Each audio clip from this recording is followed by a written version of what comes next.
Muda dan berbahaya, berisi bukan berisik. Selamat datang kembali di DPI Muda.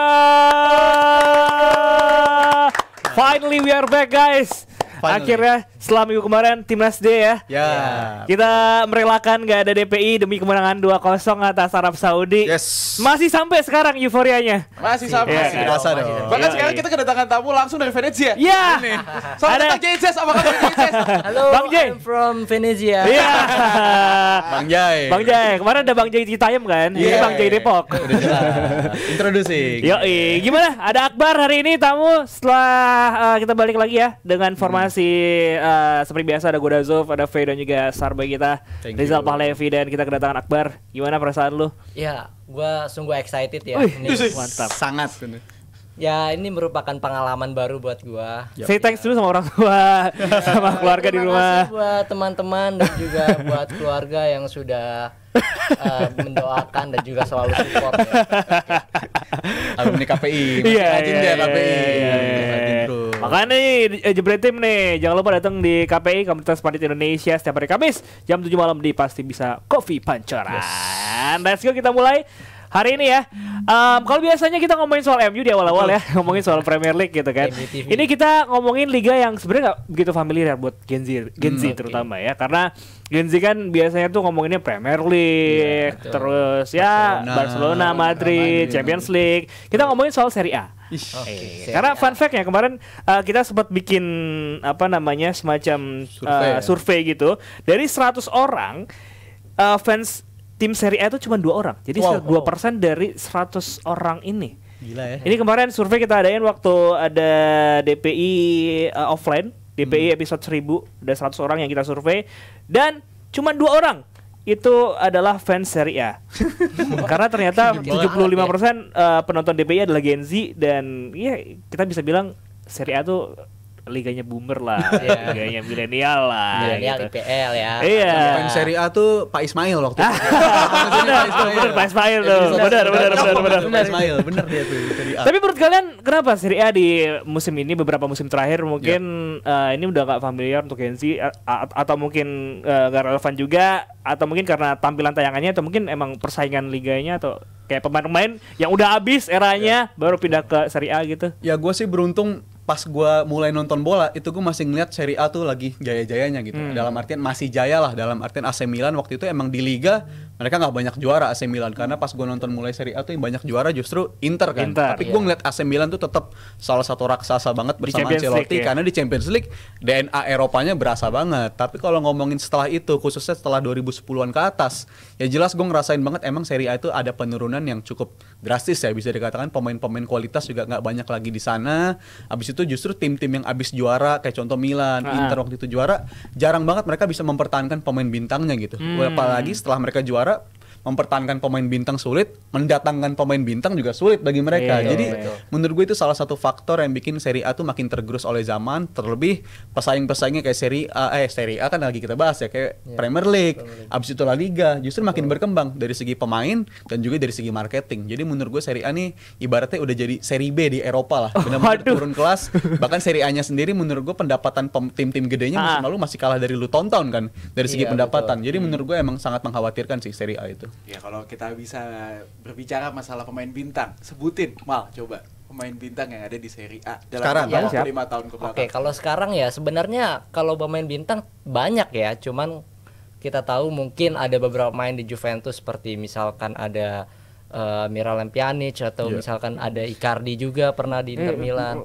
Kata gue belum world class sih ya. Belum world class, tapi dia as a top player. Tapi mungkin bukan pemain yang istilahnya kayak Messi atau Ronaldo atau mungkin Wayne Rooney di MU. Dan mungkin menurut gua bener kata Bang Rizal tadi bahwa ini ekonomi sangat berpengaruh ya. Bahwa pasar sekarang lebih ke Liga Premier Inggris dari segi marketing, pemain, pemasukan juga. Dan tadi dibilang bahwa Luton Town lebih tinggi bahkan daripada pemain klub-klub Serie A. Jadi menurut gua dan pemain-pemain bintang ini lebih condong ke Premier League, bahwa gua main di Bundesliga atau main di Liga Belanda pasti tujuan gua Premier League. Iya ya sih, kan? Karena iya. intensitasnya juga beda dan lu mungkin bisa ningkatin karir dengan pindah ke Premier League gitu loh dibandingkan Serie A. Gitu loh. Tapi sepengalaman lu di Venezia gimana? Iya. Promosi. Tapi jujur kalian sendiri nonton nggak Serie A sekarang? Karena ada lagi dan siaran yang cukup enak ya, jam-jamnya sekarang ada beberapa yang enak sih, gue lagi nonton lagi. Nonton lagi. Nggak kayak dulu kan? Iya, mulai ada yang sore. Iya. Kalau kita ngomongin dulu kan soalnya jam-jam prime time kalau misalnya di Asia ya. Betul. Itu pertandingannya kan yang maksudnya bukan pertandingan big match, itu jadi kayak gue bilang analogi kalau untuk Serie A ini kayak efek bola salju di saat satu karena semuanya juga ikut. Apalagi masalah finansial, kita tahu kalau misalnya berbicara tentang hak siar, itu hak siar Serie A itu cuma 600 hingga 700 juta euro. Itu berbanding 1/9 dengan Premier League. Makanya tadi bisa bilang lu tonton itu pendapatannya jauh lebih besar. Jadi udah banyak sekali faktor yang membuat Serie A sekarang, makanya bisa dibilang tadi Presiden AC Milan yang ngomong Serie B-nya Eropa. Serie B Eropa. Dan juga bisa dikatakan mereka kurang bisa memanfaatkan momentum juga ya, karena dulu Juventus pernah datangin Cristiano Ronaldo loh. Cristiano Ronaldo pernah datang, tapi menurut gue impact-nya ke dunia internasional juga nggak terlalu berasa banget dari segi marketing gitu, karena ada Ronaldo. Dulu Juventus sempat berjaya, tapi berjayanya di Serie A-nya doang. Di level kompetisi Eropa nggak terlalu bisa berbicara banyak lah. Pernah masuk final 2015, tapi ya lagi-lagi setelah final itu mereka nggak bisa berbicara banyak lagi kan di Liga Champions. Dan juga faktor-faktor lain menurut gue yang berpengaruh kenapa Serie A ini makin menurun, menurut gue tergambar juga sama timnasnya. Kita lihat juga 2 edisi terakhir di World Cup kan absen kan, padahal udah juara Eropa tapi di World Cup masih absen. Jadi menurut gue kompetitifnya tuh mulai kebaca dari timnas ya. Tapi gue ada paradoks cuy. Kenapa tuh? Paradoksnya walaupun mereka secara kualitas menurun, let's say 5 tahun terakhir, tapi di kompetisi Eropa masih berbicara banyak loh. Fiorentina masih bisa tampil di final walaupun belum juara. Musim lalu Atalanta bisa bantu Liverpool sampai akhirnya jadi juara. Jadi mereka itu tim yang bisa datengin koefisien tertinggi kata musim lalu ya. Ini kita baca dari data yang disiapin. Dan Champions League terakhir kemarin Inter Milan ya, runner-up masuk ke final, terus Juventus kalau Europa League, Atalanta terakhir kemarin juara, terus juga AS Roma sempat jadi runner-up. Di Conference League pun juga sama. Roma pernah juara, Fiorentina runner-up kemarin. Ini selama 10 tahun terakhir ya. Berarti emang jelas di kompetisi Eropa pun tim-tim dari Serie A ini masih berbicara banyak, tapi baik lagi dari liganya. Iya. Di faktor liganya belum bisa ngangkat gitu, walaupun kalau secara koefisien kan dihitungnya bukan dari liganya kan, mereka dihitung dari pencapaian mereka di kompetisi Eropanya. Jadi menurut gue dalam 5 tahun terakhir ya jelas tadi datanya udah ditampilkan ya, tim-tim sebenarnya bisa berbicara banyak di kompetisi Europa League, di kompetisi Conference League, bahkan Fiorentina back to back masuk final. Jadi menurut gue itu paradoksnya sih, liganya kualitasnya menurun tapi pencapaian mereka di kompetisi Eropa masih naik, terbukti dari koefisiennya yang tertinggi gitu.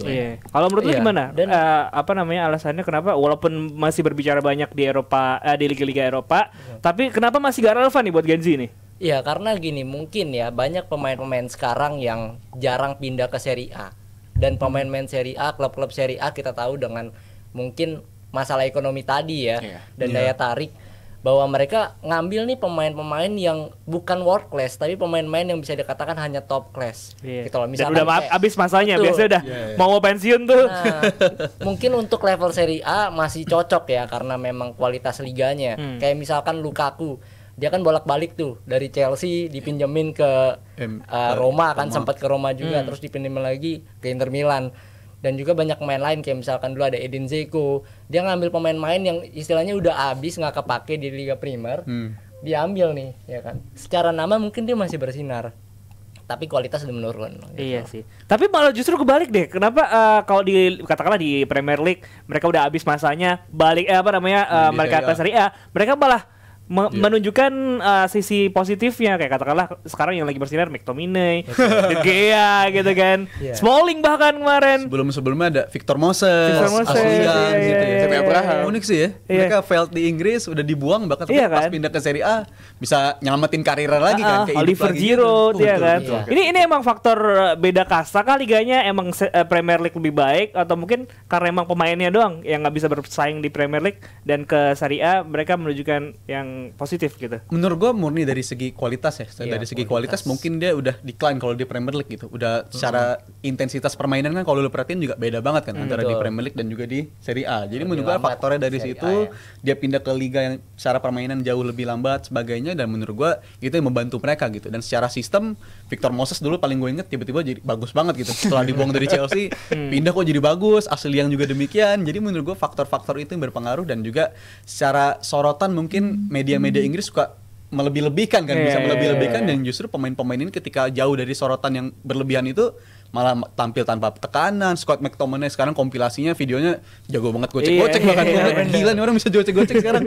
Itu menurut gue berpengaruh banget sih, tapi ya mempertahankan konsistensi itu menurut gue masih sulit bagi para pemain. Tapi kalau pemain pun juga kita ngomongin Serie A sebenarnya lumayan banyak juga pemain-pemain yang world class player lah, katakanlah Lautaro ada di sana, terus juga kemarin walaupun sekarang udah pindah si Osimhen. Terus juga masih banyak lah pemain-pemain yang world class player. Tapi tetap aja nih nggak banyak yang nonton nih. Kenapa menurut Zal? Faye.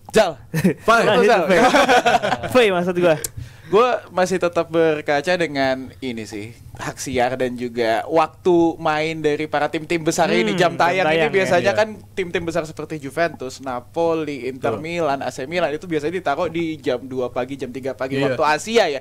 Dan sebenarnya market sepak bola terbesar sekarang kan di Asia, kita tahu Cina, Indonesia, Southeast Asia juga bisa dibilang menjadi salah satu market terbesar juga dari sepak bola. Mungkin mereka juga bisa untuk mengarahkan ke sana, tapi kalau gue ngeliat dari strategi marketing mereka itu buka kantor sekarang di New York dan juga Abu Dhabi kalau tidak salah untuk Serie A. Jadi makanya masih tetap mempertahankan jam tayang mereka, dan juga yang perlu diingat adalah hak siar lokal mereka juga jumlahnya cukup besar. Jadi makanya mereka mementingkan mungkin untuk strateginya berpindah ke Amerika dan juga Abu Dhabi ketimbang ke Asia. Berbeda dengan Premier League yang lebih condong ke Asia ya. Iya sih, katakanlah sekarang Premier League masih banyak tuh jam 7 malam untuk waktu sini ya kan, jam 9 gitu kan. Dan Serie A sendiri juga beberapa kali juga dapat jam siarnya gue menarik gitu. Gue nunggu walaupun nunggunya waktu itu sampai berapa pekan ya?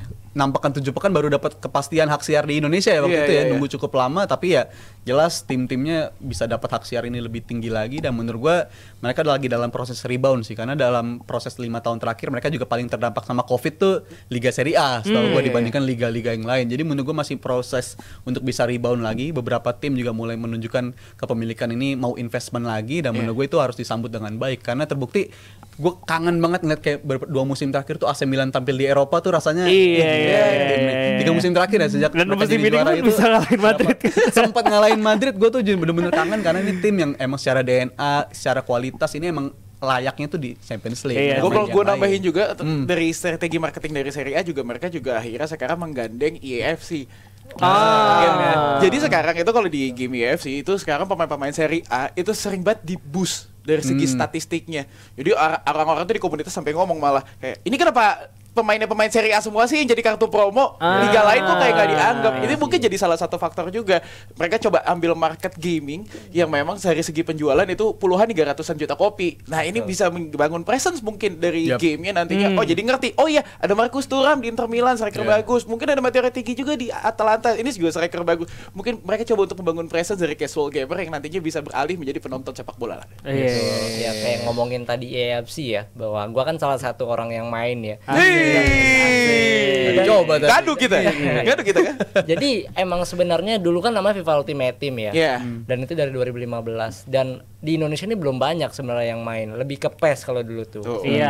Ini baru 2-3 tahun terakhir ini lah ya sih, bahkan sekarang ada e-sportnya kan sampai banyak turnamen.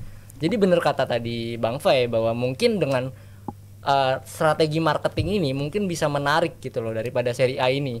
Tapi ya kalau kita bicara tentang di kancah Eropa, bahwa AC Milan kemarin bisa mengalahkan Real Madrid kan dengan materi pemain sekarang. Dan menurut gua kalau kita bicara soal pemain seperti yang gue bilang tadi, walaupun mereka bukan pemain main top class, kalau kayak zaman dulu kan ada Ruud Gullit, ada Rivaldo, ya kan? Bahkan Maradona pun sampai di Napoli kan. Tapi menurut gue dengan pemain-pemain top class ini mereka bisa bersaing di Eropa nih. Atalanta ya kan bisa mengalahkan Leverkusen, bahkan dalam musim terbaiknya Leverkusen kan. Si Lukman ini kan gue inget banget dulu main di Everton, dia sempat main di Everton. Udah gak main film ya dia? Lukman dulu degradasi Bang, pernah ya sama Fulham ya? Pernah dia sampai di Fulham juga, sekarang main di Atalanta. Dan ya itu tadi bahwa ketika dia nggak bisa ngikutin intensitas pertandingan di Premier League yang cukup ketat dan tinggi, dia pindah ke Italia, dia masih punya kemampuan nih, karena Liga Italia kan lebih lambat, lebih slow, tapi dia lebih ke taktikal juga ada. Akhirnya dia bisa perform di situ, dan ketika di European League ataupun Champions League dia masih punya kekuatan itu gitu loh as a team. Gitu loh menurut gue itu. Tadi sempat disebut beberapa pemain dari Serie A yang menurut lo ya katakanlah ada Maradona, Rivaldo. Tapi kalau menurut kalian sendiri nih, selama kalian nonton bola, top 3 pemain terbaik di Serie A. Yang gue Siapa? nonton aja ya. Iya. Yang gue nonton ya di Serie A top 3 Kakak dari sana. Kakak, di pas oke. Milan. Nesta juga ada di Nesta. sana.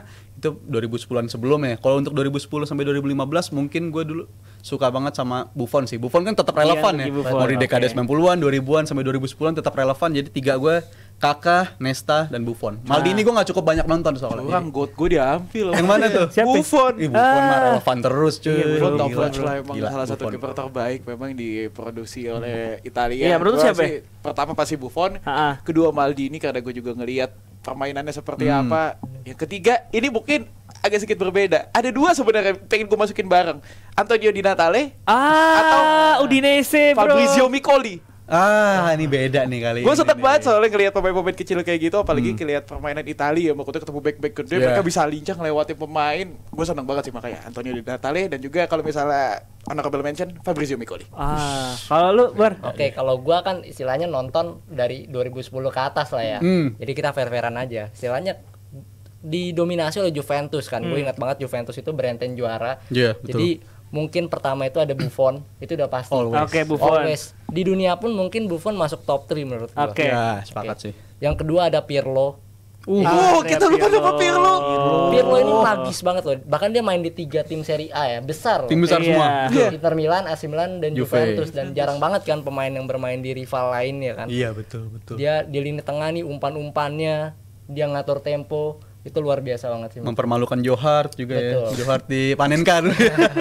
Itu gila tuh. Lagi itu. Bener-bener. Ingat begitu di masa jayanya. Betul. Satu Satu lagi. lagi. Oke, yang terakhir ini yang saat ini masih bermain yang udah disebut tadi Lautaro Martinez.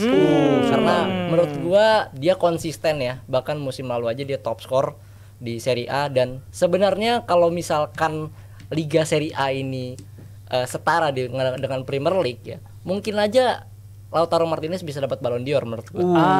Peringkat 7 kemarin dia ya. Iya, peringkat 7 karena kan dia dapat Copa America, juara sama Inter, bahkan Iya. dia top skor di Copa America dan top skor di Serie A gitu. Jadi kan konsisten kan pemain ini, dan sekarang dia kapten di Inter Milan, dia adalah seorang leader juga. Ya mungkin dia bisa jadi legend mungkin menurut gua.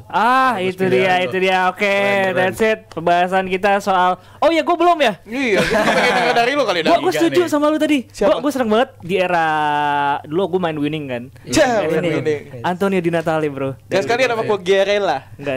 Kare lah. 2006-an. Di Natale, terus gue dulu suka Quaresma. Oh, Quaresma. Ya. Quaresma. Iya. Karena gue inget banget salah satu alasan gue suka nonton bola adalah dibeliin jersey Inter Milan. Iya. Namanya Quaresma. Padahal dia nggak berhasil kayaknya dia. Iya, Nggak berhasil. iya. Bentar doang itu periode. Bentar. Tapi memorable buat gue. Oke. Iconic ya. Iconic Yes, gitu. yes. Terus satu lagi Del Piero.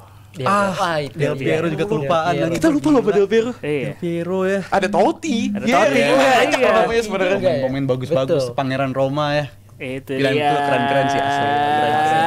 Oke, sebelum kita lanjut ke segmen berikutnya, kita main game dulu seperti biasa. asik. Karena kita masuk di Main segmen Hat-Trick Hayo Trivia Liberty. Hayo. Serie A mampus loh. Ini quiz Serie A mampus. Gue loh. seri apa kabar Zal? Untung bukan Mampus nih. gua. Mampus Gua kalian yang ini. ngasih. Peraturan Peraturan gimana dong? biasa kalau benar 30 poin, kalau salah minus 10 ya? 10, kalau nggak jawab minus 20. Oke. Kita siap Bel dulu, belnya bel dulu. Apa belnya ya? Gua ya? Toti. Totti, temanya Serie A nih Namanya ya. Serie A. Serie A. Oke. Susah banyak R-nya. Buffon. Nah, Buffon. Udah gue siapa ya? Ini aja deh pemain Serie A, tadi gue excited tapi ternyata kayaknya calon-calon flop deh. Chiesa. Iya. Lupa gue masih pemain Liverpool itu. Kalau gua Jai. Mentang-mentang mirip. Oke, kita mulai dari pertanyaan pertama. Let's go. Ini pertanyaan Mampus mengenai salah satu nih. pemain yang sempat mengabdi untuk Inter Milan, yaitu adalah Javier Zanetti. Masya Allah. Berapa tahun Javier Zanetti mengabdi di Inter Milan? Aduh, berapa lama ya? 1, Zanetti. 2, 3. Chiesa. Dia pensiun menjelang 40. Pemain dari segitu. 19 tahun. Tepat. Gila. Bener jawabannya. Luar biasa. Javier Zanetti mengabdi di Inter Milan selama 19 tahun dari 95 sampai 2014. Gila, jauh lama banget juga ya. Gila. Sempat ke Indonesia kan? Iya, Inter. Iya. Mukanya kayak Wulan Guritno. Iya. Zanetti tuh. Oh iya lagi. Bener lagi. Kayak Wulan Guritno. Bener lagi. Itu zaman ada Coutinho kan? Iya, Iya kan, main di Coutinho masih sini di Inter tuh. kan? Bener. Versi cowoknya dia. Si cowok. Iya, bener. Tuh Terus bagus juga tuh. Zanetti padahal. Iya, Javier Zanetti. Kita Tadi nggak ada yang nyebutin dari kesebut tadi. Iya. Dulu pernah sampai ngejar Gareth Bale sampai begini-gini dulu. Gareth Bale jago banget dulu. Kenceng banget larinya tuh. Kenceng banget. Ya, yang satu masih muda nggak tuh udah tua tuh. Kita lanjut ke pertanyaan berikutnya. Let's go. Masih soal pemain dari Serie A. Ini ada Totti. Oh. Musim berapa Totti juara Serie A dan Mampus. satu-satunya juara Serie A dan siapa pelatihnya? Gue belum nonton Aduh, lagi ini. pelatihnya gua Mampus. nggak tahu. Pelatihnya belum siapa? nonton. Susah sih ini sih. Gue belum nonton. 2002 2003 Luciano Spalletti bener ya? Tatot. Aduh salah. Aduh. Itu bukan Satu gua. pelatihnya. Gua mana Punya tahu apa ya? ini. Atau pihak Kiesa pelatihnya 2002 2003 bukan. 2001 Capello. Wah, gila. Apa? nih. Capello masih 30 poin untuk Rizal Malevi. Gue inget itu. Gila. 2 Soalnya poin. Ngulik-ngulik dulu. Kita Musim dipermalukan. setelah mereka juara tuh lawan Liverpool, inget gue. Ih. Lawan Hulier dan mereka kalah. Jadi gue inget di situ tuh. Oke, 2 pertanyaan udah dari gua. Pertanyaan terakhir dari Akbar. Wah, nabung minus ini. Oh, dari gua pertanyaannya. Pertanyaan terakhir. Oke. Pertanyaannya dari Serie A ya. Pasti dong. Oke. Sebutkan top 3 top skor sementara Serie A. Bon. Oke. Matteo Retegui. Dari mana? Atalanta dong. Oh, masa di Iseng tes nih. gitu Moiskin, Fiorentina, Marcus Thuram, Inter Milan. Oke, betul. Ngulik dulu nih dia nih. Enggak. Nonton. Oh, nonton. Nonton. Lu main FIFA kan jadi tahu. Iya. Ngulik. Oke, berarti recap sementara 2 poin tadi untuk Rizal berarti 60, terus V sekali jawab berarti berapa? 30. 30 minus Enggak ada minus 10 tadi gua. Ah, ini dia. Oke. Si oke lah ya. Oke. Waduh, minus Kesapu 40 sama gue. Fai. Siap-siap pikirin dari Siap-siap ya. sekarang. Tapi Tenang, nanti di akhir ada pertanyaan pamungkas. Iya, Oh, Bambang. itu biasanya wild card tuh buat Iya. ngebantu. Tapi puas kita bahas Serie A, mungkin ke depannya DP Muda bakal bahas Serie A lagi. Sekarang kita bahas soal Kok tim. Kok aduh? Kenapa bahas Serie A aduh? Ini kaki gua keinjek. Kirain nggak minat. Itu udah. Gensi. Biasa. Yes. Bisa dimengerti. Bisa dimengerti. dimengerti. Lanjut Calvin Verdong. Balik ke liga yang paling banyak gandrungan di anak-anak mudanya nih. Paling digandrungi lah liga ini, yaitu Liga Inggris. Tapi fokus ke pembahasan soal klub dari ibu kota London, Rai. yaitu Chelsea. Yang dari kemarin tuh fansnya kemarin nonton DPI banyak banget tuh. Ini masa tim peringkat harus di scroll dulu dibahas, sedangkan Chelsea nggak dibahas. Ya, MU kan dibahas, tapi Chelsea Iya. nggak dibahas. Tapi kali ini bakal kita bahas di DPI Muda buat para jebret tim yang fans Chelsea. Karena saat ini kita bakal ngomongin Chelsea yang sekarang tuh lagi bertengger di peringkat 3. Tapi menurut lu dulu deh, Zuf, lu nyangka nggak Chelsea bakal di peringkat 3, sedangkan standar mereka di musim lalu itu kan kalau ibarat suka diistilahin sama coach operasi jantung ya. Iya, Timnya dirombak iya. semua. Tapi lu expect nggak Chelsea bakal bisa nyaman di peringkat 3 sampai Gue sekarang? enggak sih ya, jujur ya. Karena kan ini pelatih baru gitu Yes. kan. Ya kan di musim ini banyak ya pelatih baru ya. Tapi Ya. ini udah banyak yang langsung memberikan mana nih trust prosesnya mana nih, ya kan? Arne Slot cakep, Ya. Hansi Flick cakep, ini Enzo Maresca juga berhasil membawa Chelsea untuk bisa berkembang gitu kan. Itu salah satu yang bisa gue lihat adalah karena dia ini bisa memanfaatkan pemain dan bisa membuat pemain-pemain Chelsea ini berkembang. Katakanlah sekarang Nicholas Jackson yang musim lalu pun jadi Ya. bulan-bulanan sama Darwin Núñez kan. Ya. Terus si Caicedo juga improvementnya luar biasa. Terus juga banyak lah, Lavia pun Lavia. juga segala macam. Bahkan di awal musim kan ini jadi bahan bulian banget di Chelsea kan. Iya. Tim dimana punya 40 lebih pemain. Betul. Bahkan kalau latihan pun sampai training Sumpah, centernya penuh gitu Sumpah kan. banget kayaknya, bener, Tapi bener. ternyata setelah musim dimulai mereka memberikan improvement yang sangat luar biasa dan ya deserve sih. Musim ini mereka berada di peringkat ketiga gitu kan. Kalau dari lu, Fai, nyangka nggak Chelsea bakal peringkat 3? Apa emang ini standar yang harus disampaikan Chelsea? Karena uang yang mereka investasikan ke klub ini udah gede banget dalam 2 tahun terakhir. Mereka akan ada di sana sebenarnya, tapi gue nggak nyangka bakal secepat ini karena Wow. dari pemain yang dibeli oleh Chelsea ini sebenarnya menjanjikan. Madueke, Cole Palmer, sebut lagi nama-nama muda lainnya yang ada di squad Chelsea. Ini benar-benar nama-nama yang menjanjikan sebenarnya. Tapi Yeah. yang gue kaget adalah secepat ini prosesnya. Iya. Enzo Maresca bisa. MU kenapa gak bisa? Tolonglah. Oh, sabar. Tolonglah, kemarin gua nonton, ya Allah, Tapi kenapa? Rashford ngegolin loh. Iya, Rashford ngegolin. Abis itu AFK, gak kelihatan di lapangan. Hilang tuh abis Ngepres jalan kaki.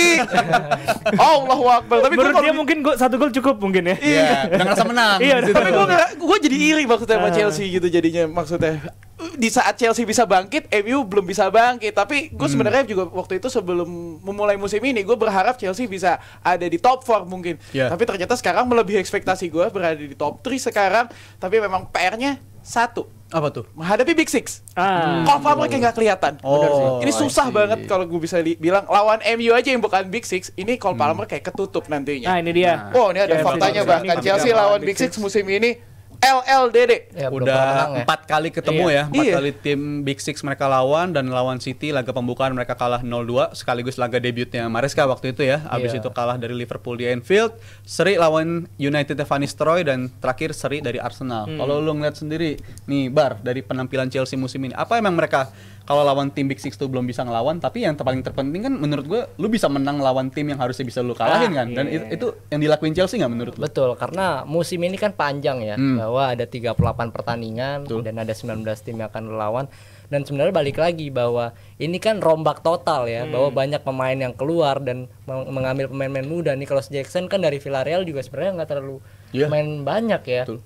Tapi karena dia masih muda, terus Madueke juga diambil, dan kartu asnya adalah Cole Palmer, bahwa mungkin scouting dari Chelsea ini jeli ya, bahwa Cole Palmer ini nggak dapat menit bermain yang banyak di Manchester City, walaupun Pep juga menjanjikan untuk dia main ya setelah Mahrez keluar, tapi akhirnya dia berani untuk mengeluarkan uang, akhirnya dia dapetin Cole Palmer.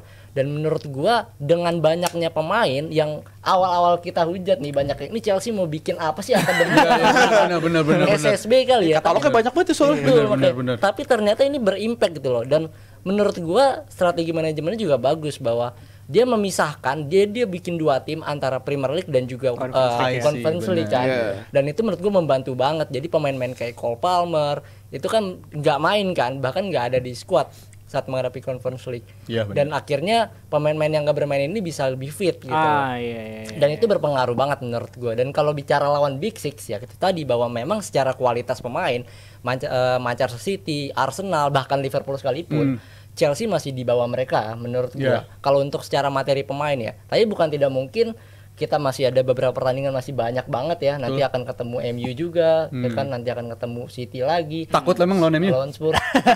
Ya, baru awal-awal kan kita nggak tahu Amorim ke depannya kan. Agak kaget juga. Iya, gue juga kaget. Tapi boleh nggak Bang Abra keluarin lagi aset yang tadi Bang? Apa tuh? Mana, Gue yang pengen mana? lihat nih. Lawan Big Six. Chelsea lawan Big Six musim ini. MU mana? MU masih dianggap Big Six. Terima kasih Bang Abra.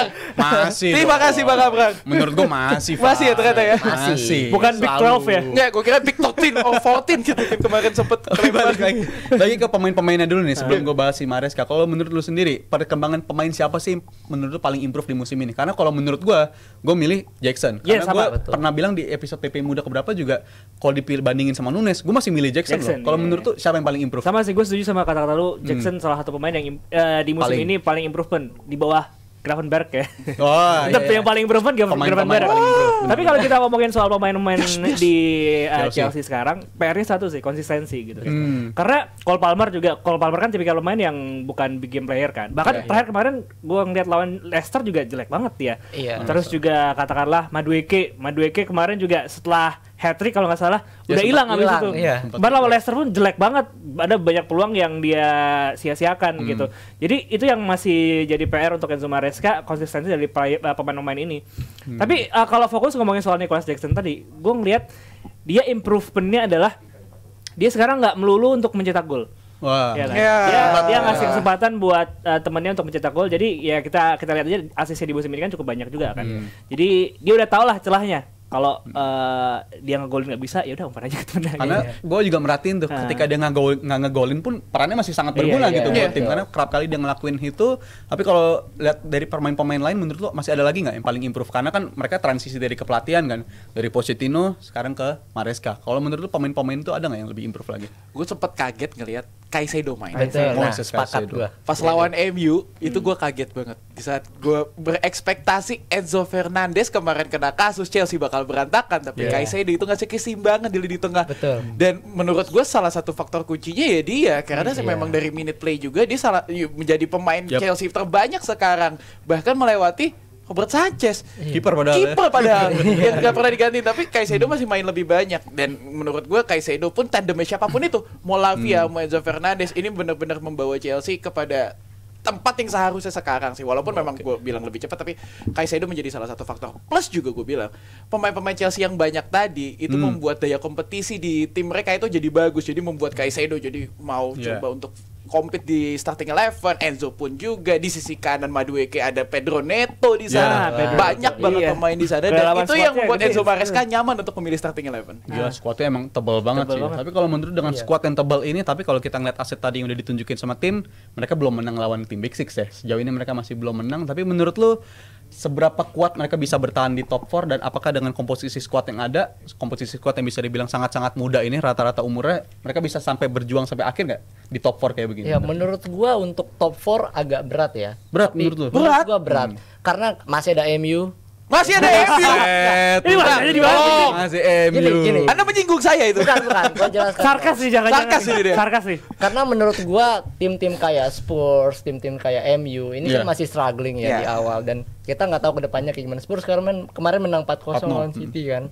Dan menurut gua MU pun sekarang masih awal-awal nih sama Amorim dengan formasi baru mereka kan dengan 3 back dan gua lihat mereka masih agak bingung nih. Tapi kan kita nggak tahu musim masih panjang. Betul. Begitupun dengan Chelsea diisi pemain-pemain mayoritas pemain muda dan sekarang mereka bisa berada di rank 3. Menurut gue ini menaikkan mentalitas tim ini gitu loh. Gimana caranya mereka bisa defend, bisa bertahan di paling nggak top 4 lah gitu. Iya. Karena kita tahu Todd Bowley juga udah ngeluarin uang yang banyak kan. Dan kalau tanpa tujuan dan nggak ada pemasukan kan Ya kan, sama menang aja MU. bohong kan. Tujuannya kan adalah dia bisa masuk top 4, bahkan mungkin jangka panjangnya bisa juara juga karena menurut gua pemain-pemain muda ini masih bisa berkembang. Banget, Seperti betul. yang dibilang ada Caicedo juga, kemudian ada Madueke. Ya walaupun itu tadi gua bilang bahwa Madueke juga kan masih angin-anginan juga kan. Setelah hat-trick gua nggak ngeliat lagi. Iya. Bahkan gua masang di Fantasy Premier League juga. Udah langsung gua jual aja. Seret deh poinnya. Iya, makanya Palmer juga udah agak angin-angin kan, tapi kalau dia masih bisa menang lawan Leicester kan sempat ada yang bilang bahwa ini ketergantungan banget sama Palmer gitu loh. Yes. Dan Palmer udah nggak bisa cetak gol lagi sejak 3 pertandingan. Dia nggak bisa cetak gol lawan Arsenal, MU. Terakhir tuh seingat gue lawan Newcastle ya. Ya. Dia cetak gol dan artinya dengan kontribusi lain sebagai seorang gelandang, Palmer ini kan kadang main lebih di belakang striker ya sebagai pemain nomor 10 ya. Menurut gua pemain-pemain seperti Madueke, Nicholas Jackson, bahkan juga Mudryk, mereka akan lebih berkembang lagi menurut gua dan mereka sudah dapat picknya nih dengan Maresca kan. Tinggal mereka bisa konsisten apa enggak. Sebenarnya kuncinya itu benar. Konsistensi. Kalau dari lu seberapa jauh Maresca bisa ngebawa ini? Karena menurut lu ngeliat ada perubahan yang signifikan nggak sih antara Chelsea-nya era Poch sama Chelsea-nya era Maresca gitu? Oh jelas jauh lah. Kalau Dari Pochettino mana tuh? lebih ke position base, tapi mereka main di setengah mereka. Hmm. Tapi kalau Enzo Maresca, ini menurut gue jumlah passingnya menurun kalau bisa dilihat dari statistik. Namun passing mereka itu ngarahnya ke depan. Dan gue lihat pergerakan dari Nicholas Jackson itu membantu ke sisi kiri, membuat iya. makanya Cole Palmer, makanya Noni Madueke, makanya Pedro Neto bisa masuk ke dalam kotak penalti untuk melancarkan tembakan. Itu yang membuat perbedaan antara Enzo Maresca dan Pochettino. Kalau gue bisa bilang dengan squad sedalam ini top 4 it's possible, tapi kuncinya satu, Nicholas Jackson nggak boleh cedera karena dia jadi pemain kunci menurut gue di Chelsea. Iya, benar Betul, sih, benar-benar. betul. Karena dia masih kalau untuk lini depan menurut gua masih pilihannya Nicholas Jackson. Sedangkan pelapisnya tipikalnya beda banget gitu Beda kan. banget Dari Kubo tuh. sama Jackson Kubo, iya. beda banget. Even Joao Felix masih bisa masuk sebenarnya. Iya, Tapi insight ya. beda Beda karakter, beda tipikal. Tapi kalau menurut lu Zuf, pertanyaan terakhir dari gua. Target 4 realistis kan, sangat realistis. Tapi kalau juara menurut lu nggak cuma juara Premier League doang, tapi kan mereka masih bersaing di ini juga ya, Conference League. Menurut lu Maresca bisa ngelepas dahaga ini nggak? Yang dibutuhkan trofi kan bagi fans Gue ngeliat Chelsea ada juga. kemungkinan itu sih. Dapat nih. Kalau Premier League enggak ya. Premier League enggak lah ya. Premier League milik Liverpool. Milik kita ya. Enggak sih. Kita fans Liverpool juga udah bisa lah belajar mengatur ekspektasi ya. Betul. Sering dikecewakan Anda lebih kita. takut ya sebenarnya. Iya. Takut kepleset lagi deh. Iya. Udah tahu rasanya soalnya. Tapi kalau ngeliat gelar-gelar lain Conference League, gue ngeliat bisa sih. Ada peluang Ada ya? peluang, ada peluang. Karena dari segi kualitas Iya. emang walaupun mereka nggak bawa Palmer ya di Conference Iya, League sana, iya, tapi iya. gue tetap lihat siap mereka main di Conference League itu kan subur subur banget penampilannya, mereka tetap bisa ngalahin karena kualitas lawan menurut gue masih di bawah Chelsea semua lah. Dan menurut gue kalau ditanya soal Pochettino ke transisinya ke Maresca, menurut gue lebih ke penyempurnaan sih. Karena di musim lalu pun 5 game terakhir Chelsea di Premier League tuh mereka bisa satu bersih kemenangan tuh. Itu kemenangan yang sangat impresif. That's why gue di awal musim menjagokan Maresca kayaknya bisa mulus-mulus aja deh. Makanya gue prediksi pecat pertama Ten Hag. Bener Bukan Maresca. Gue inget banget Chelsea sama Maresca tetap bisa berbicara banyak dan top 4 sangat terbuka lebar, dan gue yakin ada satu trofi, tapi bukan trofi Premier League pastinya. Itu dia. Itu pembahasan dari Chelsea. Kita masuk ke sesi trivia. Kuis lagi kita masuk ke hat-trick. Hayo trivia Liberty. Hayo. Tidak ada bisa di Premier League. Harusnya kita bisa nambah poin di sini. Yakin? Gue bilang good luck kali ini. Oh, good luck ini. Ini apa nih, Chelsea nih? Tentang Chelsea, tapi good luck banget ini. Kalau kali ini gue ngeliat jawabannya pun kalau gue sana jadi terlibat jadi peserta, gue kayak nggak bisa jawab ini. Aduh. Oke. Pertanyaan pertama. Oke. Siapa pemain Chelsea dengan catatan passing terbanyak di musim ini? Musim ini? Musim ini. 12 game. Musim ini ya?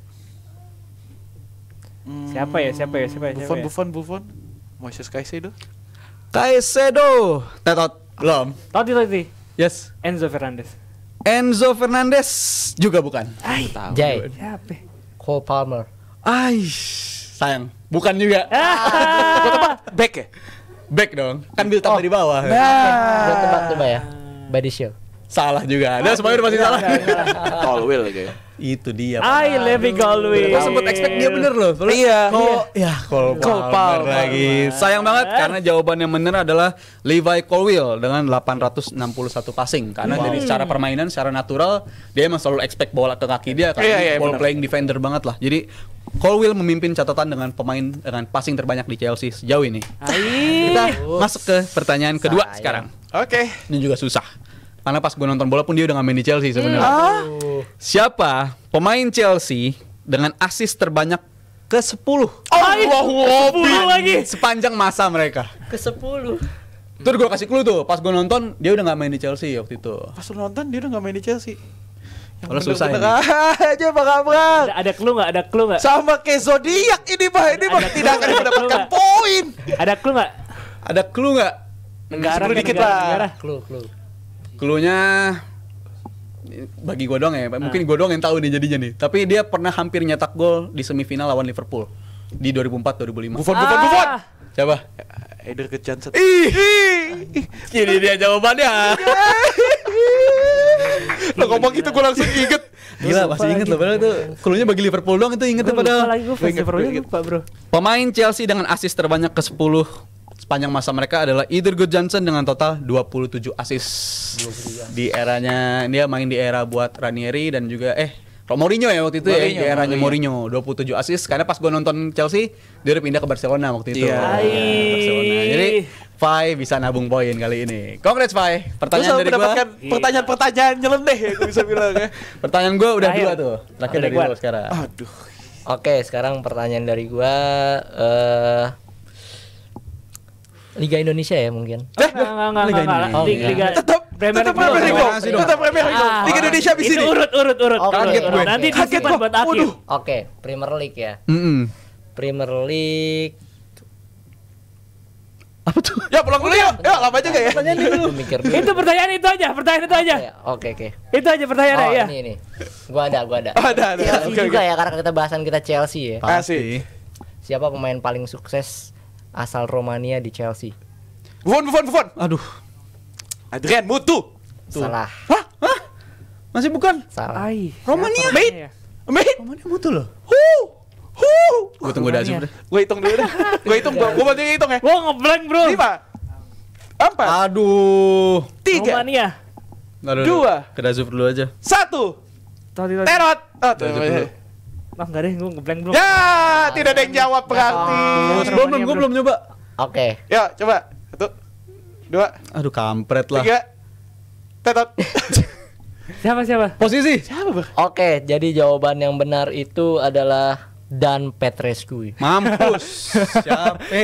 Itu Main juga enggak. Bang, kita belum nonton bola, Bang. Main juga enggak.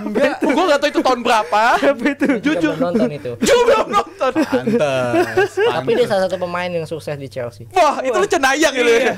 Kayak sebelum Roman era kali itu ya. Iya, sebelum Roman era jauh. Itu jauh. Gue juga sampai bingung. Gua baru denger Romania. Gue langsung kalau inget Romania, Chelsea, ya pasti mutu siapa lagi. Yang lain boro-boro. Gila lah. Yaudah. Oke. Selesai Recap pertanyaan dulu kita poin sementara kita lihat. Tenang, masih ada kesempatan karena saat lagi kita bakal ngomongin soal timnas Indonesia dan nanti di akhir masih bakalan ada pronunciation challenge. Itu dia. Cekat, Fe. Itu dia pronunciation challenge yang bakal menjadi kesulitan gue pastinya. Gue di kolom komentar udah dimarahin mulu, Mr. L kalau misalnya DPI. Maaf ya teman-teman ya, nggak apa-apa ya, tapi ya gue mencoba kok di sini. Tapi gue pengen cerita dikit sebelum masuk pembahasan timnas. Kita udah dikenal, Dav, sebagai host magang. Hai. Oh iya. Jadi kemarin gue ke Blok M. Asik. Sumpah. Gue ke Blok M. Gue lagi ke Blok M, tiba-tiba gue di hotel lah waktu itu, ada acara di hotel situ. Biasa lah lu ke hotel ya. Ini ada langsung nginep sama. Enggak, waktu itu lagi ada acara, waktu itu teman gue nikahan.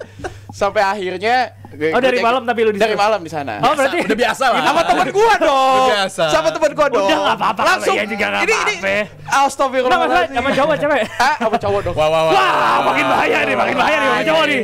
Makin bahaya nih sama cowok nih. Apa salahnya? Kalau Tapi bahaya kan, gua Jal? mengingatkan gua. Bahaya. Bahaya ini. Riza ada pengalaman bener ya. Bahaya ini. Pengalaman. Gimana? Habis bicara ada reception ya.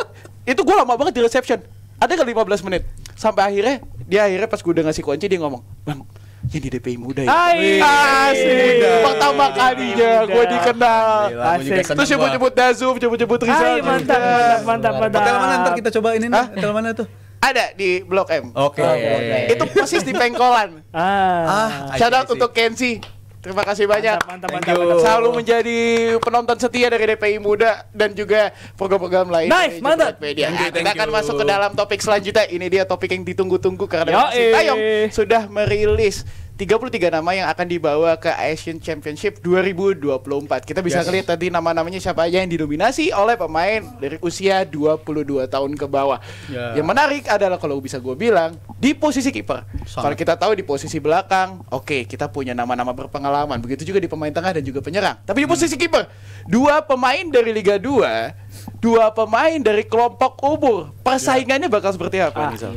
Iya, gue sepakat sama lo kalau dibandingkan sama posisi pemain belakang, pemain tengah, dan pemain-pemain dari lini depan, yang paling mengejutkan buat gue adalah pemilihan dari posisi kiper. Karena ini mix banget, bahkan salah satu dari mereka bersaing di Liga 2 ya. Ada 2 di antara di situ, dan gue justru tertarik ngeliat nama-nama macam Ikram Al-Ghifari. Karena ini walaupun dari usia mungkin muda banget, 18 tahun, tapi kalau dari segi pengalaman kita udah sering lihat dia nih dalam 1 tahun terakhir di Piala Dunia U17 dia juga main, kemarin juga U20 juga masih main. Jadi menurut gue ini salah satu nama yang gue senang banget dia bisa tampil di sini. Tapi gue punya concern juga karena gue selalu berpikiran posisi kiper adalah posisi terakhir yang bisa lu coba-coba dalam suatu tim gitu. Karena kita ingat di kualifikasi ronde 2 Piala Dunia Timnas Senior pun dari 6 game kita nyoba 3 kiper dan itu selalu berombak begitu kan. Kadang nyoba Anadio di laga pembuka, abis itu kita nyobain si Hernando, abis itu juga sempat nyoba Adi Satrio juga dari sana. Jadi menurut gue posisi kiper ini akan sangat menarik dan gue harap posisi kiper yang akan dimainkan nanti adalah posisi kiper yang udah kenal persis permainan STY bakal gimana, karena itu akan sangat krusial sih. Tapi nama yang gue favoritkan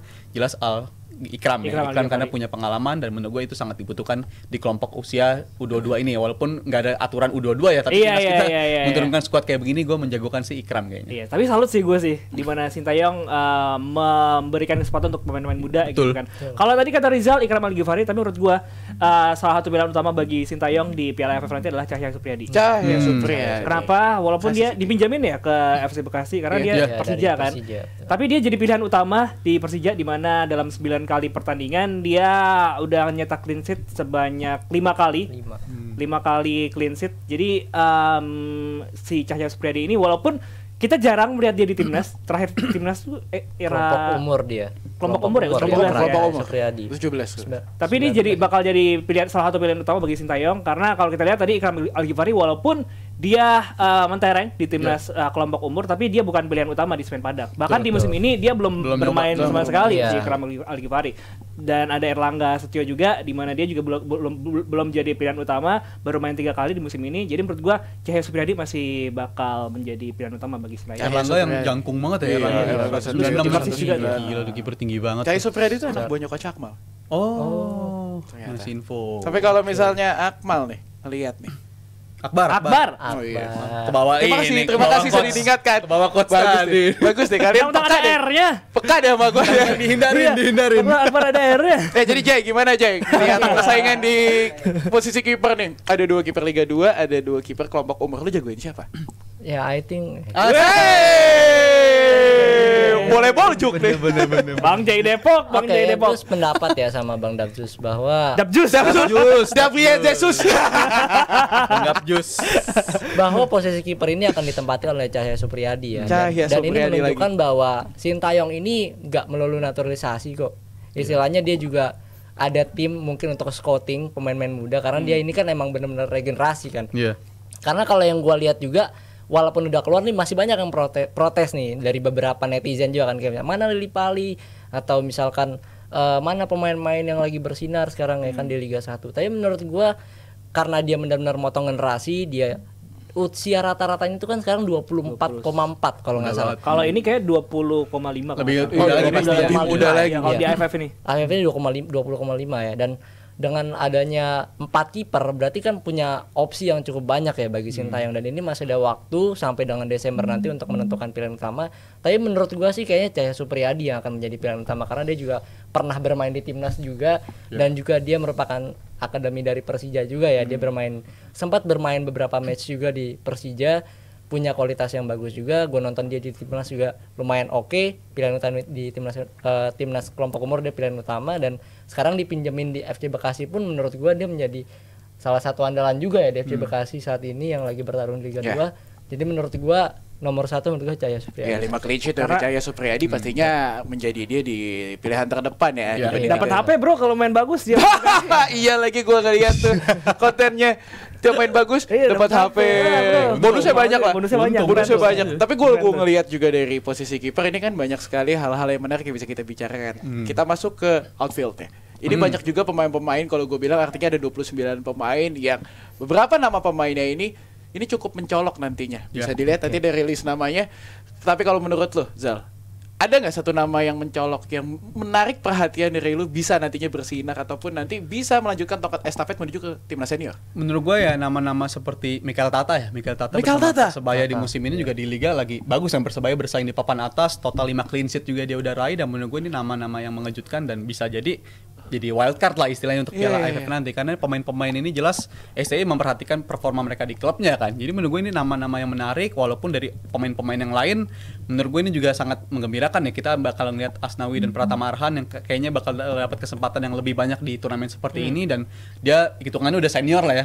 Hitungannya senior walaupun umurnya masih muda banget masih muda, tapi ngeliat komposisi squad yang ini gue yakin dia udah jadi senior, dan gue harap sih ini beberapa pemain juga udah kenal persis permainan seperti apa, standar apa yang diinginkan oleh STY, dan juga ada Ferrari yang menunggu performanya di Piala Asia U23 kemarin bersama STY pun performanya bagus gitu ketika dicoba di 3 di belakang itu. Jadi asumsi mainnya 3-4-3 lagi, gue rasa 3 pemain di belakang tuh bakal sangat menarik untuk ditunggu. Tapi menurut gue nama Ferrari bakal ada di sana sih, karena dia udah tahu persis keinginan STY bakal gimana, dan itu yang gue nantikan nanti komposisi. Ya nantinya untuk melanjutkan tongkat estafet ke adik-adik yang memang masih belum pernah merasakan caps di timnas senior ya. Tapi kalau dari Dava ngelihat 29 pemain dari outfield nih, siapa yang paling mencolok? Tapi kalau yang paling mencolok ya, yang menurut gue bakal bersinar di AFF musim ini adalah Marcelino tetap ya. Marcelino. Ini gue bisa bilang AFF ini bakal milik Marcelino sih. Oh mencolok ya dari pertanyaannya, gue kira yang ini kayak mengejutkan dan dipanggil punya kesempatan gitu. Tapi let's see. Jadi gue bisa bilang Marcelino bakal bersinar di ini namanya ASEAN Cup ya sekarang. ASEAN Championship. Mitsubishi ASEAN Championship. Yes. Tapi yang menarik juga adalah ada 4 pemain yang bisa kita lihat nih, wajah baru di timnas Indonesia yang sebelumnya belum pernah dipanggil sama STY entah di kelompok umur manapun. Ada Imade Tito dari Bali United, ada Rivaldo Eneiro dari Borneo FC, dan Armando Oropa dari PSBS Biak, dan juga Alvan Suaib dari Persebaya. Ini juga patut kita tunggu gitu kan, debutnya mereka di timnas Indonesia mungkin juga bakal dicoba sekali 2 kali sama Sintayong, walaupun kalau kita lihat beberapa masih ada pemain-pemain senior ya. Ada Arhan, ada juga si Ivar kalau diizinin benar juga terakhir Strike yang katanya dia diizinin kalau kita masuk ke semifinal, jadi mungkin bakal banyak rotasi dan percobaan sih, eksperimen yang bakal dilakuin sama Sintayong untuk pemilihan pemain sendiri. Dan fun fact, umur Marcelino masih 20 tahun. Iya. Jadi masih dalam rata-rata pemain-pemain yang dipanggil di ASEAN Championship ini. Ya, kalau menurut gue kan ada banyak pemain muda ya. Ini kan istilahnya adalah banyak pemain-pemain di World Cup di WC kemarin, istilahnya World Cup yang istilahnya nggak dapat menit bermain, kayak misalkan Hoki Caraka, terus juga misalkan Asnawi yang juga tarung tampil. Di mix dengan pemain-pemain yang pernah bermain di kelompok umur, dan ada beberapa pemain baru tadi kan ada 4. Tapi gue mau melihat Hoki Caraka sih. Karena menurut gue semenjak ada pelatih gitu ya. Pelatih striker yang baru itu yang didatangkan langsung dari Korea, dia cukup improvement sih di klubnya ya di PSS Sleman bersama dengan Sananta juga ya. Sebenarnya gue pengen ada Sananta juga sebenarnya karena dia nggak dapat menit bermain juga kan. Tapi ternyata dia nggak dipanggil, dan gantinya pun menurut gue ada satu nama juga yang menarik menurut gue, Ronaldo Kuate. Gue inget banget Kuate ini punya kualitas yang bagus sebenarnya secara individu, punya speed yang bagus, tapi dia kena cedera dan sekarang udah pulih, bahkan dia langsung bisa main di Liga Thailand ya, di Muang Thai United kalau nggak salah dia dimainkan. Dan menurut gue patut ditunggu sih 2 striker ini, Ronaldo Kuate sama Hoki Caraka, karena ini STI ini akan melihat seperti apa perkembangan dari pemain-pemain muda ini, terutama Hoki Caraka yang udah pernah dipanggil di skuad utama timnas kan. Apakah dia bisa tampil bagus di AFF ini, karena kan levelnya masih ASEAN ya. Nah, kalau lu bisa main bagus di level ASEAN, bahkan melebihi dari level lu, bukan tidak mungkin akan diberikan kepercayaan nanti kan di level senior gitu menurut gue. Dan gue nambahin dari Hoki Caraka ya, gue harap sih dia bakal dapat kesempatan di sini ya, karena dalam 2 game terakhir timnas bersama coach STY dan si Rafael Strike kan sejak interview sama Mas Aryo tuh ditanya, lu nyamannya sebagai striker apa sayap kiri? Dia ngomong sebagai sayap kiri. Setelah interview itu kedua game ke depan dia selalu main jadi sayap kiri kalau gue lihat. Ragnar yang main sebagai number 9 ya dalam 2 pertandingan terakhir. Jadi gue ngeliat mungkin ada kemungkinan si Rafael Strike akan tampil sebagai sayap kiri, dan untuk lini depan sih gue harap Hoki Caraka atau sekalian Arkan Kakak, walaupun dia bisa main juga sebagai second striker ya Arkan Kakak itu. Tapi gue harap sih ini bakal jadi turnamen yang penting bagi Arkan Kakak, karena gue kangen banget sosok Arkan Kakak sebelum Piala Dunia U17. Karena gue rasa dia pemain yang berbeda setelah Piala Dunia tersebut ya. Ini setelah kejadian itu menurut gue salah tekanan-tekanan dari netizen yang cukup keras juga ke arah dia, dan gue harap turnamen seperti ini kesempatan lagi buat Arkan Kakak, dan gue harap dia bisa ninggalin kesan-kesan buruk sebelumnya dan dia bisa tampil meroket lagi lah, rebound lah. Gue harap ini bakal jadi turnamen rebound bagi Arkan Kakak. Tapi dikit fun fact-nya adalah bahwa yang dirilis kemarin si Arkan Kakak itu masuk 60 pemain muda terbaik. Yang pernah Marcelino juga masuk kan. Yang lahir di tahun 2007.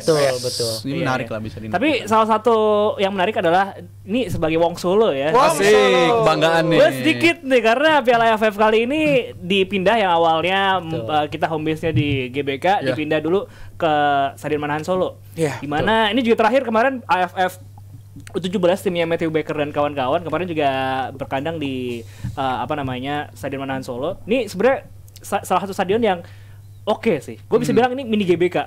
Mini GBK. Kalau dari kualitas, tribun, terus juga dari akses, karena si Manahan ini punya beberapa pintu gitu kan. Jadi di tengah kota juga mirip sama GBK untuk akses, untuk keluar masuk segala macam aman. Jadi gue bisa bilang ini stadion yang sangat mumpuni untuk kita selenggarakan event-event internasional. Bahkan sebelumnya kita pernah pakai Stadion Manahan untuk World Cup U17. Jadi kita harap minusnya cuma satu, kapasitasnya nggak sebanyak GBK. Kalau nggak salah nggak nyampe 20.000 untuk Stadion Manahan Solo. All good lah kalau gue bilang dari itu. Tapi gue pengen singkat 3 pemain yang bakal bikin perbedaan di Asian Championship. 1. Singkat, padat, jelas. Marcelino Ferdinand. 2. Rafael Strike. Ini bakal jadi turnamen yang kita ngeliat versi berbeda dari Rafael Strike menurut gue. Dan 3. Ivar adalah maut. Ivar adalah maut. Kalau diizinin. Dava. Gua Marcelino sama. Siap. Arkan Kakak. Oke, bold. Sama Cahya Supriyadi. Bang Jay, siapa nih Bang Jay? Oke, kalau gua 3 ya. Yang pertama udah pasti jelas Marcelino. Karena panggung dia ini menurut gua. Betul. Yang kedua ada Pratama Arhan. dan ketiga Ivar. Karena jangkar ini penting banget menurut gua, pemain tengah. Sebenarnya mungkin ada satu lagi sih menurut gua. Siapa satu lagi? Arkan Arema, pemain Arkan Fikri. Arkan Oke. Fikri, betul. Iya. Oke, ada 4 nama berarti ya. 4 nama. Kalau dari gua bener-bener 2 pemain di lini tengah. Kemarin sempet diomainin juga di DPI. Imade Tito, ada Rehan. Satu lagi, gue pengen banget kalau misalnya orang ngomong bek kiri Doni Tripamukas, tapi jangan lupa ada bek kiri dari Arema, Ahmad Maulana. Itu bisa bikin perbedaan nantinya karena memang kalau gue ngelihat di Liga 1 udah nyetak gol kemarin. Jadi ini akan menjadi perbedaan akan sangat seru sekali kompetisi di bek kiri nantinya. Iya, Arhan, Doni Tri, Ahmad Maulana. Bek kiri tebal banget sih, yang kualitasnya bagus. Betul. Oke, kita doakan ya semoga perjalanan timnas Indonesia di Asian Championship 2024 berjalan dengan mulus, bisa mencapai target yang diminta oleh PSSI, yaitu final yang menjadi harga mati bagi timnas Indonesia. Semoga saja bisa melebihi target tersebut, bisa merengkuh Piala Asian Championship yang belum pernah mampir di Indonesia. Saatnya kita masuk ke dalam hat-trick. Hayu trivia 5 detik. Yuk. Krusial deh. Harus pesan nih. Ini sih seru sih. Kalau menurut gue sih ini seru ya. Coba gua umpetin dulu ya. Anda mau ngintip-ngintip ya. 2 pertanyaan dari gua, 1 pertanyaan dari Bang Jai. Sikat. Pertanyaan pertama ya. Oke. Tahu nih harusnya sih. Zodiak nih. Di manakah Arsa Ramadan bermain? Dan sudah berapa kali dia bermain di klubnya? Bang Jai. Ramadan. Siapa Arsa Ramadan? Ya. 5, Nggak nyimak sih tadi di aset ini. 4, 3, 2, 1. Jai. Oke. Madura United. Oke. Bener klubnya? Berapa kali bermain? Udah kasih lihat ke dia udah ini, bener ini. 3 kali main. 3 kali main. Tapi udah ketebak klubnya. Emang klubnya bener? Bener nggak? Masih terbuka, ayo. Salah. Buat Dava dan juga Madura Rizal. itu bener nggak? Gue gak mau ngasih spill. Aduh. 5, 4, Gua I have no idea, bro. 3, No ide gue. 2, 1. Oke, tidak yang menjawab karena memang klubnya betul Madura United, Arsa Ramadan. Jadi kita kasih berapa poin Bang Abrar? Boleh masih mau nebak, boleh nggak? Udah gak bisa, kan gue udah ngomongin. Padahal kan udah gue ngomongin. Liga baru jalan berapa game, udah tebak aja. Iya, dulu tebak ya. aja harus saya dapat berapa nantinya. Nanti kita recap tabun, nanti akan dapat full poin ternyata. Oke, Akbar. Masa aku ngalah lagi? Madura United sudah bermain 4 kali. 4 kali. Ex pemain dari Bayangkara ini ya. Kita masuk ke dalam pertanyaan kedua. Nama yang sudah dimention oleh Rizal tadi. Mikael Tata. Musim lalu dia memperkuat Arema. Menggantikan siapakah dia bermain di saat main di Arema? Mampus, musim lalu lagi. Musim lalu. Siapa tadi? Mikael Tata. 5, Enggak musim ini sih. 4, Ya Allah. 2, Tito. Tito. Lain dong. Arkan Fikri deh. Arkan Fikri yang benar aja dah. Ini bisa dibilang asal ya nih. Asal ini. Asal ini. Minus 30. Masa Arkan Fikri gak mungkin dong. Posisinya kan beda. Ayo Siapa tahu. Bang Jai dan juga Bang Kevin Bodong. Aduh. 3, 2, 1. Tetot. Oke, tidak bisa menjawab. Dapat minus 30 karena asal. Karena sebenarnya ya kalau misalnya nonton Liga 1, sekalian paham. Menggantikan Johan Alvarizi. Kapten dari Arema yang tidak bermain karena kemarin kan musim lalu Arema main pakai pemain muda. Banyak banget pemain muda yang diorbitkan oleh Arema. Salah satunya Arkan Fikri yang menjadi kekuatan di lini tengah. Masuk ke pertanyaan terakhir Bang Jai, silakan. Aduh, oke. Nih pertanyaan gua, pemain yang baru masuk DSP, masuk panggilan lah timnas di AFF. Siapakah nama lengkap dari Rivaldo Pakpahan? Pemain. Salah lagi namanya. Aduh. Wah, kampret sih kali ini nih. Thank you next lah udah. Thank you next. 5, 4. Ya. Rivaldo Valentino Pakpahan. Asal. Minus 50 ya Bang ya? Masa? 50 ya? Valentino lagi. Kan mencoba. Valentino lagi. Kan mencoba namanya. Masa gak boleh? Ini mah kalau ini Aspen semua ini mah. Masa Valentino? Kan gak ada yang tahu. Kebangetan. Salah ya? 4, 3, Masih salah gua. Ya, pasti Asbun ini mah. 1. Tetot. Oke, nggak ada yang benar. Jadi ya jawaban Susah yang benar. namanya. Rivaldo Enero Pakpahan. Yo deket Enero sama Valentino deket. Beda. Gua tadi sebut lagi sebenarnya tapi gua lupa. Beda ya? Ya. Kita recap aja dulu poinnya seperti apa ini. Ya Allah. Kok gua minum 100, Bang? Itu minus semua. Dava minus 110. Anjir. Final. Rizal min 20. Lah, Akbar Asbun minus 90. 40. Kayaknya skor gue tetep. Lah tadi si Fai juga Asbun. Enggak, itu mencoba. Akumulasi ini akumulasi. Minus 60 Asbun. Jadi minus 90. Tambah lagi minus lagi. 10. Tenang teman-teman, skor ini bisa berubah karena masih ada pronunciation challenge setelah ini. Akan ada Wah, selalu dah. 5 pertanyaan. Sabar ya, tapi ya ini kayak akan tembus rekor nih kalau Dava salah terus. Iya. Ini minus terbanyak Minus terbesar. dalam Gua pernah trivia minus 140. DPI muda ya, makanya 140 kan? Iya, benar. Tinggal 30 Dav. Dikit lagi ya. Pecahin rekor sendiri. Betul. Bang Jai disiapkan ya lidahnya ya nanti ya. Karena Oke, kita akan oke, pronunciation mungkin sekitar pemain Serie A, Chelsea ataupun main Liga Indonesia. Menarik. Chelsea Oh, ini ternyata pemain ternyata Chelsea. pemain Chelsea. Yes. Kita akan coba di pertanyaan pertama. Ini Bang Abraham dia. boleh dikeluarkan. Kisah Curang. Andre Schürrle. Toti. iya udah. Ande Schürrle. Aduh, iya sama lagi gua Jai. sama Dava. Jai. Ya. Andre Shirley. Shirley. Schürrle, are you sure? Andre I'm Shirley. not sure. Tadi Schür Kalau gua Andre Shirley deh. Langsung deh. Shirley. Salah. Sule. Sure, baca R baca. Oke, kita coba ya. 4 pemain sudah mempronounce. Bang Abraham boleh dikeluarkan. Pronunciation yang benar seperti apa? André Schürrle. Schürrle. Gua dong. Shirley. Gua dong. Shirley. Lu tadi apa? Andre Schürrle. Schürrle. R-nya baca Schürrle. Shirley. Shirley tapi. Shirley. Schürrle. Harusnya Dava kalau ini. Oh, Siapa yang menang? Dava akan mendapatkan poin Lalu pertama. nggak jawab. Udah tadi kan lu Sama. duluan. Gue sama malu soalnya. Oke, menutup minus-minus yang tadi ada. Lumayan lah. Lumayan. Pegang. Masih ada beberapa pertanyaan lagi Bang Jai. Oke. Bang Calvin Verdong ditahan dulu. Kita masuk ke dalam pertanyaan kedua. Sikat. Buffon. Ah, bener lah ini. Jimmy Floyd Hasselbank. Toti. Jimmy Floyd Hasselbank. Kisah Oke. Jimmy Floyd Hasselbank. Jimmy Floyd Hasselbank. Oke. Baik. Mirip-mirip. Kita lihat aja siapa yang benar. Bang Abraham boleh dikeluarkan suaranya seperti apa? Aduh. Jimmy Floyd Hasselbank. Bang. Bang. Aduh, Bank. Bang siapa, Bang? Jimmy Floyd Hasselbank. Gua dong. Hasselbank. Hasselbank. Bener kan? Aduh. Saya nggak sih? Saya ya? Saya mendapatkan poin. Waduh, bahaya nih Pak ini. Akhirnya saya meninggalkan Emang Rizal. nothing tulus. Apakah untuk pertama kali saya akan menang? Bahaya nih. Kita lihat saja nanti. Ini Rizal yang belum Nggak pernah bisa kalah, ini. Bro.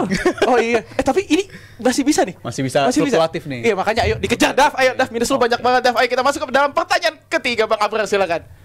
Allahu Akbar. Buffon. Toti. Jasper Gongjai. Toti. Banyak R-nya lagi. Jasper Grengjer. Granjer. Gimana? Jai. Kisah. Oke, Sa.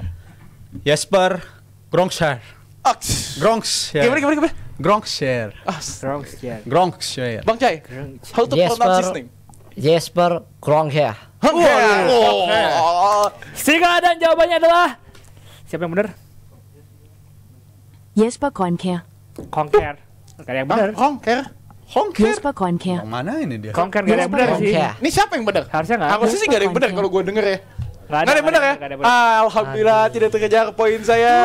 Masih terjaga. Yang penting nggak dasar aja gua. Ini artinya masih ada 2 pertanyaan lagi seharusnya Bang Abrar. Kita masuk ke dalam pertanyaan Ketiga. 4 dong. Empat. dong. Sorry, 4 empat. dong. Wah, mau dicurang. Iya mau dicurangin, mau dipotong-potong nggak apa-apa sih kalau mau pertanyaan terakhir. Bukan, Dia kan di minusnya udah banyak. Kalah gua. Pertanyaan keempat Bang Abrar boleh dikeluarkan. Kisah. Oh, Waduh. Toti. Kecepatan lagi gua. Samuel Dalabona. Buffon. Toti. Lu dulu berarti. Samuele Dalabona. Gua berarti Samuel Dalabona. Samuele Dalabona. Oke, Samuele Dalabona. Samuele Dalabona. Numero 1. Bang Cappuccino. Jai Venezia. Nanti kita lihat ya siapa yang benar ini kita dengarkan. Bang Abra boleh keluarkan. Samuele Dall'Abona. Samuele Dall'Abona. Gua Samuel ya gua. Harusnya Dava. Gua Harusnya Samuel ya gua. Dava. Samueli Harusnya Dava yang duluan Gua ya. dulu. Betul. Samueli. Dasuf Gua dulu. karena yang pencet bel duluan, jadi Dasuf akan Aduh. mendapatkan poin di pertanyaan Gila, keempat. mulai mengejar dia nih. Bangkit dari kubur Bahaya nih. sepertinya Luar Dava. biasa. Masih minus tapi. Masih minus tapi. Dan juga masih ada satu pertanyaan. Pertanyaan pamungkas. Ini yang- masih dua. Masih dua. Yang Pamungkas yang 100 Oke, ininya. ini Iya, masih yang satu dengan sebelum- poin normal. Oke, poin normal. Jadi kita keluarkan saja Bang Abrar. Oh, Kisah. Wakbar. Boudewijn Zenden. Ya, Buffon. Boudewijn Zenden. Toti. Asal aja udah diambil menurut saya. Boudewijn Zenden. Bude. Pak D-nya siapa nih? Ayo Jai, Bang Jai. Jai. Baldwin Zenden. Zenden. Oke. Soalnya udah sama ya kayak Google Translate ya. Iya, jangan-jangan yang ngisi dia. Iya, jangan-jangan dia ngisi. Kita coba keluarkan saja bagaimana suaranya Bang Abrar. Lempeng ini. Boudewijn Zenden. Boudewijn. Aduh, Baldwin. Boudewijn Siapa yang benar? Zenden. Rizal. Karena kalau kata Koci Belanda tuh dibaca semua. Boudewijn. Boudewijn Zenden. Boudewijn Zenden. Iya kan, artinya akan masuk ke dalam pertanyaan terakhir. Pamungkas. Kita yang pamungkas ya Bang Abrar ya. Ini akan bernilai 100 100 poin. poin. Jadi siapapun masih bisa menang, siapapun masih bisa kalah. Oke. Silakan dikeluarkan Bang Abrar. Pertanyaan terakhir. Oh, bentar. Yang benar 100, yang jawab salah ternyata akan mendapat pengurangan Minus poin 50. minus 50. Waduh. Yang nggak jawab? Yang Asbun Yang minus Asbun. 70. Ini Yang banyak nggak jawab, juga yang nggak peraturan ya. Aduh.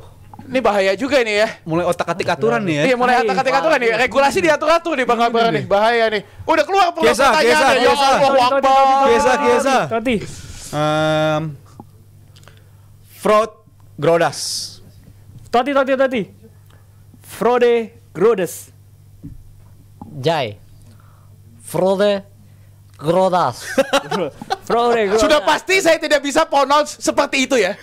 Sulit sekali. Grodes. Aduh, ini gue nggak bisa nih. Gimana Bang Abrar? Banyak Gua R-nya. nggak tahu dia siapa. Fraud Grodas. Coba jawabannya apa Bang Abrar? Gimana ya? Wah, ini mah dibikin. Digembosin. Gimana 70 digembosin gua. Asbun. Lu ngasal soalnya.